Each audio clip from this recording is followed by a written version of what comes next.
Bagi yang sudah punya LKS silahkan diambil LKS-nya dan dibuka materi bab 3. Sudah dibuka materi bab 3? Sudah dibuka LKS-nya materi bab 3? Ya.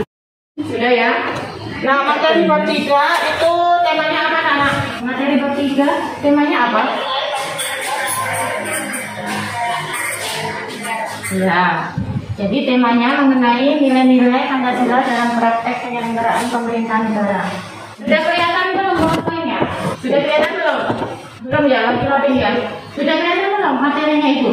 Nah, jadi Ibu akan menjelaskan mengenai mengenai nilai-nilai Pancasila. Nah, nilai-nilai Pancasila sebelumnya kita tahu ya, Pancasila itu merupakan dasar negara kita, ya kan? Dasar negara kita mulai dari sila 1 sampai ke 5 itu merupakan sila yang saling berkaitan satu sama lain, jadi tidak bisa dipisah-pisahkan.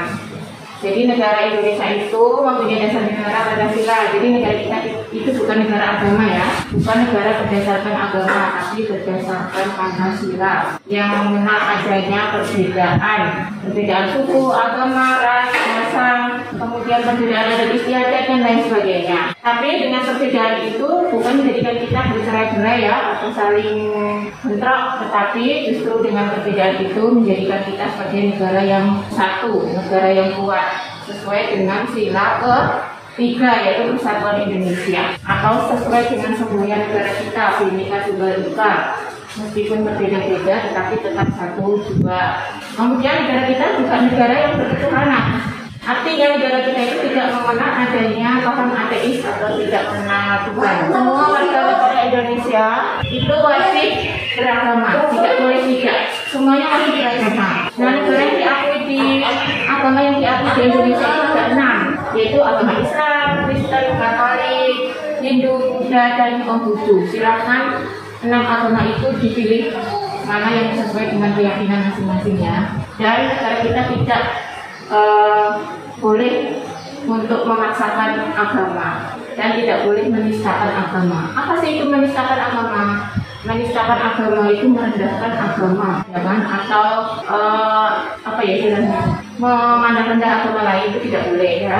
Negara kita harus saling hormat menghormati antar pemeluk agama sesuai dengan bunyi pasal 29 Undang-Undang Dasar 45. Nah, sekarang kita masuk ke materi, yaitu mengenai pertama itu nilai dasar. Nilai dasar yaitu hakikat kelima sila Pancasila yang merupakan sumber nilai Pancasila sebagai nilai dasar dicantumkan dalam pembukaan Undang-Undang Dasar Negara Republik Indonesia tahun 1945 pada alinea keempat. Kemudian dijabarkan dalam pasal 2 Undang-Undang Dasar Negara Republik Indonesia tahun 1945, nilai dasar itu tidak berubah dan tidak boleh diubah. Itulah sebabnya kenapa pembukaan Undang-Undang Dasar 45 itu sampai sekarang sama, tidak akan berubah.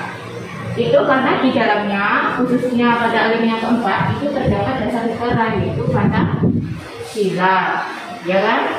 Nah, itulah nilai dasar. Jadi nilai dasar itu hakikat kelima Pancasila yang terdapat di dalam pembukaan Undang-Undang Dasar 45. Nah, kemudian sila-sila Pancasila itu pertama tadi ketuhanan yang Maha Esa, itu mengandung nilai religius, yaitu adanya keyakinan bangsa terhadap adanya Tuhan yang Maha Esa, kebebasan memeluk agama dan tidak ateis seperti Ibu terangkan tadi bahwa negara Indonesia itu adalah negara yang religius, jadi semua warga negaranya harus beragama, tidak boleh tidak beragama. Dan negara kita itu mengenal adanya kebebasan memeluk agama, jadi tidak boleh orang itu memaksakan agama kita untuk dianut oleh orang lain, itu tidak boleh ya. Itu bertentangan dengan sila pertama ketuhanan yang Maha Esa. Kemudian kedua, kemanusiaan yang adil dan beradab. Nah, di sini mengandung nilai kemanusiaan, yaitu berupa pola pikir, sikap, tindakan harus berdasarkan pada moral atas dasar tuntutan hati nurani. Nah, nilai kemanusiaan itu biasanya diaplikasikan dalam kehidupan sehari-hari berupa kepedulian kita terhadap manusia lain. Misalnya di situ aplikasinya kalau ada korban bencana alam, kita memberikan bantuan bisa berupa sembako, pakaian-pakaian bekas, ya kan? obat-obatan. Jadi kepedulian kita terhadap sesama. Kemudian nilai sila ketiga yaitu Persatuan Indonesia, yaitu mengakui dan menghargai kemajemukan bangsa Indonesia. Seperti dikatakan tadi, bangsa Indonesia itu penuh dengan keberagaman, baik suku, agama, ras, golongan dan lain sebagainya. Tetapi dengan keberagaman itu kita harus menanamkan sikap toleransi, saling menghargai, tidak memandang rendah suku lain, tidak membangga-banggakan sukunya sendiri, gitu ya. Itu nilai Persatuan Indonesia. Nah, aplikasi dalam kehidupan sehari-hari seperti apa? Aplikasinya misalnya kita mau berteman dengan semua suku, semua agama, tidak pilih-pilih teman, ya kan? Kita tidak membeda-bedakan teman. Nah, itu aplikasi dalam kehidupan sehari-hari. Kemudian keempat, kerakyatan yang dipimpin oleh hikmat kebijaksanaan dalam musyawaratan perwakilan, yaitu mentradisikan musyawarah dalam mengambil keputusan bersama. Jadi setiap ada masalah itu bisa dengan baik-baik dimusyawarahkan. Nanti setelah musyawarah diambil keputusan yang diambil itu harus dilaksanakan dengan lapang dada. Kalau sudah keputusan diambil tidak boleh diprotes lagi karena sudah dimusyawarahkan. Nah, keputusan itu harus dilaksanakan dengan lapang dada, jangan menolak, dan jangan lupa juga harus bisa dipertanggungjawabkan secara moral kepada Tuhan yang Maha Esa. Jangan sampai keputusan diambil itu bertentangan dengan agama, itu tidak boleh. Jadi kan ibu katakan tadi sila-sila Pancasila itu saling berkait. Jadi keputusan yang diambil tidak boleh bertentangan dengan sila pertama, tidak boleh karena sila pertama itu mendasari sila-sila yang di bawahnya, ya. Kemudian sila kelima yaitu keadilan sosial bagi seluruh rakyat Indonesia. Di sini adalah nilai keadilan, yaitu tercapainya rakyat yang adil, makmur, baik material maupun spiritual. Jadi aplikasinya dalam kehidupan sehari-hari misalnya semua dipandang sama di hadapan hukum, tidak memandang si kaya, si miskin, ya. Mentang-mentang dia kaya, pasti berhadapan dengan hukum langsung dibela, ya kan? Atau pas antrian misalnya mau vaksin gitu ya, mau vaksin, mentang-mentang dia pejabat, misalnya dia kepala dinas atau mungkin sekretaris dinas langsung didahulukan, itu berarti bertentangan dengan sila ke-5, harus urut antri, ya kan? Kan kita mengenal keadilan sosial bagi seluruh rakyat Indonesia, bahwa kita itu sama sederajat, ya kan? Nah, itu adalah nilai dasar. Ada pertanyaan mengenai nilai dasar? Ada pertanyaan nggak mengenai nilai dasar? Kalian semua, ya kalian jangan meninggalkan presentasinya ibu ya, karena nanti sewaktu-waktu ibu absen. Kalau tidak ada jawaban, ibu anggap alfa, ya. Ya, jadi sewaktu-waktu ibu absen nanti, ibu lanjutkan. Kemudian yang kedua yaitu nilai instrumental. Nilai instrumental itu ada di LKS halaman 57. Nilai instrumental itu penjabaran dari nilai-nilai dasar tadi. Jadi nilai-nilai dasar tadi dijabarkan di dalam nilai-nilai instrumental sehingga bersifat operasional. Sehingga nilai instrumental merupakan pelaksanaan dari nilai dasar. Jadi nilai instrumental itu pelaksanaan dari nilai dasar. Contohnya nilai instrumental adalah Undang-Undang Dasar Negara Republik Indonesia tahun 1945 dan peraturan perundang-undangan lainnya. Sehingga melalui nilai instrumental Pancasila dapat diterapkan dalam penyelenggaraan negara dan dalam kehidupan sehari-hari. Tadi kan nilai dasarnya kan ada di dalam pembukaan Undang-Undang Dasar 45 ya, hal ini yang keempat kan. Nah, sedangkan nilai instrumental itu pelaksanaannya. Nah, pelaksanaan dari nilai dasar itu berupa berbagai macam peraturan atau undang-undangan, mulai dari Undang-Undang Dasar Negara Republik Indonesia tahun 45, kemudian mulai bisa MPR, DPR, bisa peraturan menteri, bisa peraturan presiden, bisa keputusan menteri, bisa juga undang-undang, misalnya undang-undang mengenai pornografi, undang-undang mengenai lalu lintas, undang-undang mengenai perdagangan, undang-undang keperdataan dan lain sebagainya. Itu merupakan contoh nilai instrumental. Nah, jadi nilai instrumental itu berbagai macam peraturan, bisa juga peraturan sekolah, peraturan lewat MPRW, itu juga merupakan wujud nilai instrumental. Jadi operasionalnya atau pelaksanaan dalam kehidupan sehari-harinya itu ada undang-undangnya. Sudah paham? Nah, misalnya di situ pasal 29 mengatur mengenai kebebasan memeluk agama. Nah, aplikasi dalam kehidupan sehari-hari apa? Ya, aplikasinya kita saling menghormati ada pemeluk agama, kita tidak boleh mengganggu. Misalnya ada pemeluk agama yang sedang beribadah, kita tidak boleh mengganggu, ya kan? Contoh lain misalnya undang-undang lalu lintas. Bagaimana cara berkendara yang baik dan benar? Harus menggunakan helm standar misalnya.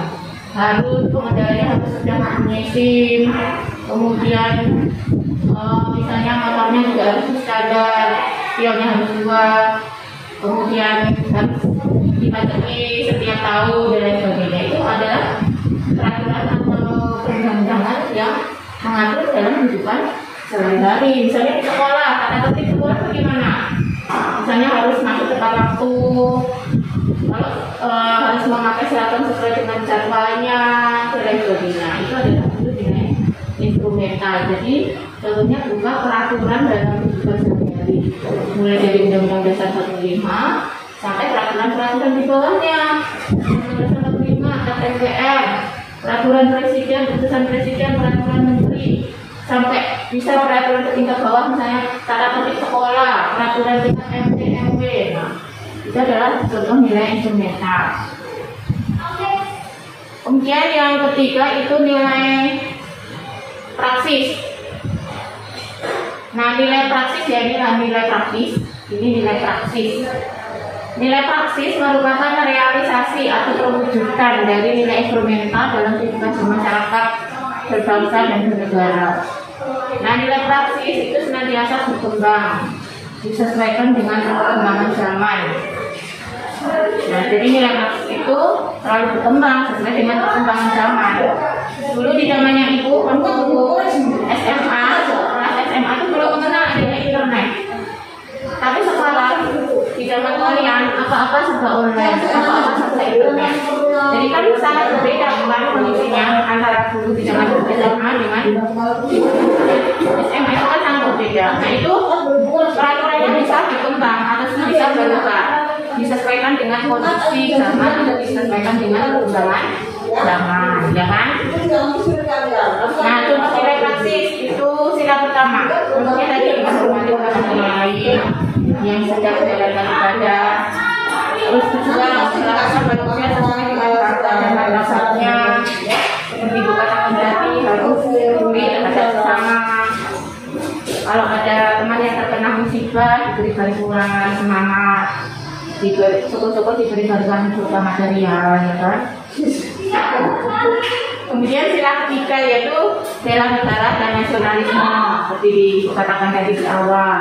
Negara kita itu sangat perbedaan, tapi dengan perbedaan itu kita harus saling bersatu, tidak boleh bercerai-berai, tidak boleh membanggakan sukunya sendiri. Kemudian sila keempat yaitu musyawarah mufakat dalam mengambil keputusan. Jadi kalau ada masalah itu harus dimusyawarahkan, dan keputusan yang diambil itu harus dilaksanakan semua yang ikut musyawarah tadi dengan lapang dada, tidak boleh apa itu namanya ngomong di belakang, ya kan?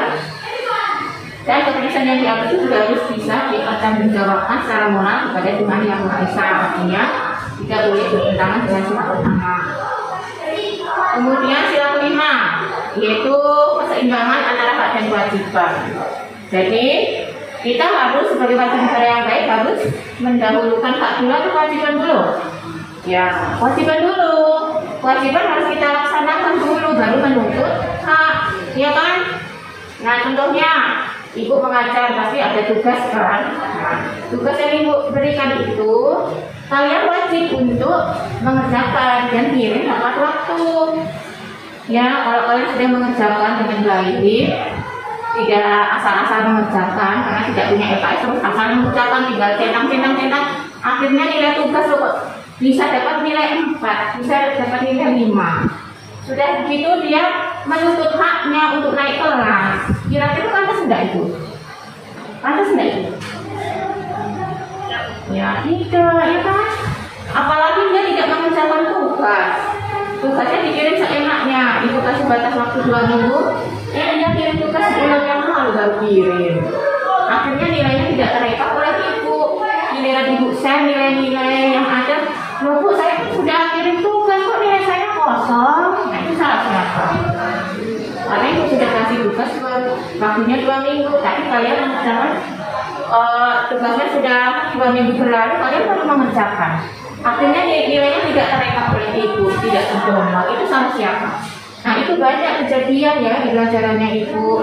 Ya protes, bu, nilai saya kok nggak ada, padahal bu saya sudah kirim tugas. Giliran ibu nanya, kamu mengerjakannya lambat karena iya bu, nah berarti nilainya belum terdownload. Kalau nilainya belum terdownload, nanti ibu kasih pesan kalau mengerjakannya terlambat, kalian screenshot nilainya baru kirim ke WA-nya ibu, tapi nggak dilakukan. Giliran nggak ada nilainya protes. Nah itu, jadi antara hak dan kewajiban itu harus dilaksanakan secara seimbang. Artinya kita sebagai siswa yang baik harus melaksanakan kewajiban dulu. Kewajibannya apa? Setiap ada Google Meet harus ikut, masuk tepat waktu. Bu, saya mau masuk Google Meet nggak bisa bu. Ya karena kalau ibu sudah menjelaskan, kalian tidak lihat. Kalau siswa yang baru mau masuk itu, karena nggak ibu klik, karena ibu nggak lihat. Fokus ke menjelaskan materi, ya kan? Terus kewajibannya apa? Tugas tepat waktu. Kalau mengerjakan tugas tidak asal-asalan. Yang tidak asal-asalan bagaimana harus di LKS di koperasi. Kalau kehabisan bisa fotokopi, kan usaha kalian bagaimana? Bu, saya kehabisan LKS bu, jadi nilai saya jelek. Nah itu kan alasan klasik kayak gitu. Padahal kan tidak bisa. Jadi bisa mikir sendiri bagaimana sih usaha saya biar nilai saya itu baik, ya kan? Kalau kirim tugas tepat waktu, kalau biasanya Bu Wiji kasih batas waktu 2 minggu, ya pas 2 minggu itu jangan seenaknya sendiri. Giliran kita baru pada kirim tugas. Nah jadi kewajiban harus dilaksanakan dulu, baru menuntut haknya apa sebagai siswa yang naik kelas, mendapatkan nilai yang bagus, kemudian hak untuk mendapatkan pengajaran seperti sekarang ini, ya kan? Sudah paham anak-anak? Ya, jadi materi ibu kali ini nggak panjang-panjang, cukup 2 slide aja, ya. Nah sekarang ibu mau absen ini, mau mulai mengabsen. Sebelum mengabsen, nanti kalau sudah selesai Google Meet, jangan lupa buka BCR-nya ya, karena di situ ada nilai-nilai yang sudah ibu rekam, ibu share di situ. Yang sudah ibu rekam itu tugas 1 dan tugas 2. Kalau ada yang kosong, itu kemungkinannya 2. Yang pertama belum kirim tugas, yang kedua dia kirim tugas tapi terlambat, akhirnya nilainya tidak terdownload. Ya. Terus yang tugas 3 itu nilai yang perlu ibu download, jadi masih utuhan, belum ibu download. Nah di situ banyak campur antara semua jurusan, AKM atau AKM negatif dan lain sebagainya, ada 8 jurusan di situ. Silahkan lihat nilainya yang tugas 3 ya, karena belum ibu download, belum ibu rekap, jadi belum berkelas satu semua kelas. Sengaja belum ibu rekap karena biasanya itu sebulan baru pada kirim tugasnya. Nggak tahu tuh apa kendalanya kok sampai semangat itu anak-anak. Nah sekarang ibu ajar ya. Oh ya, untuk yang AKL 1, AKL 2 ibu mulai menakut, biasanya ibu nggak menakut sih. Nah AKL 1 banyak yang belum kirim tugas ini. Kemudian ibu mau tanya, Nesa Faradiva itu kelas AKL 1 atau AKL 2? Nesa Faradiva itu AKL 1 atau AKL 2 ya? Nesa Faradiva itu AKL 1 atau AKL 2? Yang berapa itu? Oh, AKL 1. Oh sudah keluar, walah. AKL 1, AKL 2. Yang siswa atas nama Nur Hidayati tidak pernah kirim tugas sama sekali. Kemudian Arpala juga tidak pernah kirim tugas. Kemudian Chelsea kurang 1, Telviani juga kurang 1 tugasnya. Terus dia Nur Halimah belum pernah kirim tugas. Ini Aminati belum pernah kirim tugas. Fitriani belum pernah kirim tugas. Nabil Ahmad pernah sama. Sekalinya bukan PPKN aja, di pelajaran yang lain juga. Kemudian Putri Florencia itu juga belum pernah. Susana Novianti belum pernah kirim tugas. Setelah AKL 1 banyak ya. Terus Kairina kurang 1 juga. Muhammad Iswatul. Kemudian Maulana, yuk. Ini orangnya ada nggak? Ini kenapa? AKL 1 sama AKL 2 cuma sedikit yang ikut nih. Padahal jurusan lain itu banyak, hampir semuanya ikut. Ini kenapa ya? AKL 1 sama AKL 2 jadi begini. Kenapa ya AKL 1 AKL 2 begini? Atau kendalanya? Nah, yang AKL 2 ini lumayan. AKL 2 yang kurang Bella, kurang 1. Ini Aulia, kurang 1. Isna, kurang 1. Mariatul, kurang 1. Nabila, kurang 1. Yang lainnya 4. AKL 2 lumayan juga ya. Ini kalian masih kelas 1 sudah kayak begini. Nanti kalau kenaikan kelas, tidak tahu kalau sampai PPKN itu jadinya merah. Karena khusus pelajaran agama dan PPKN tidak boleh di bawah KKN. Kalau di bawah KKN konsekuensinya tanggung sendiri ya. Yang penting ibu sudah mengingatkan. Saya tugas saya sudah Bu. Tapi Mariatul langsung datang sendiri nih. Tugas 2-nya sudah Bu terkirim, tapi lompat mana? bukan, tapi saya kan sudah dinilai sama Ibu, saya tidak saya sudah. Tapi pas Ibu saya tuh nggak ada sama saya. AKL 2. Mariatul. Oh, ini tugas 2 nih. Iya, saya sudah. Sudah di screenshot ya? Nilainya sudah sudah. Nanti screenshot pulang ya? Ya. Ini kelas apa nih? Jadi yang kelas Ibu juga. Jangan di screenshot kirim ke WA. Ya. Sekarang Ibu Asen ya. Ayo ikut nih. Nah sekarang Ibu Asen mulai AKL 2 aja. Karena AKL 1 banyak bermasalah. Nanti kalau sudah Ibu Asen kalian boleh keluar ya. Kalau sudah Ibu Asen kalian boleh keluar. Abraham. Ya Abraham hadir. Adelia. Ya boleh keluar ya anak ya. Adinda. Aisyah Dwi. Ananda Citra. Ani Mariani, Aulia Ayu, Vera, Fetri Regina, Dini Aulia, Destiana, Isna, Parmina Sari, Maisha, Mariatul, Mutiara Ratu, Nabila Erwin, Nabila Putri, Naisila, Nela Ashari, Nina Tandri, Nina, Oktavia Suci, Uji Lestari, Uji, Rahmayanti, Rizka Agustina, Sinta Ramadhani, Sofia, Sri Handayani, Valentino, Celestia. Nah sekarang sebelum AKL 2 boleh keluar ya. Sekarang sebelum AKL 1. Kenapa? Ya, baru aja mau ikut action ini AKL 1. Sabar ya. Nur Hidayati, Ananda, Andi Aisyah, Anarpia, Anissa, Arbaya, Arkala ini banyak dicari-cari dulu ini. Jangan-jangan Arkala ini udah keluar ini, nggak minat lagi sekolah di SMA.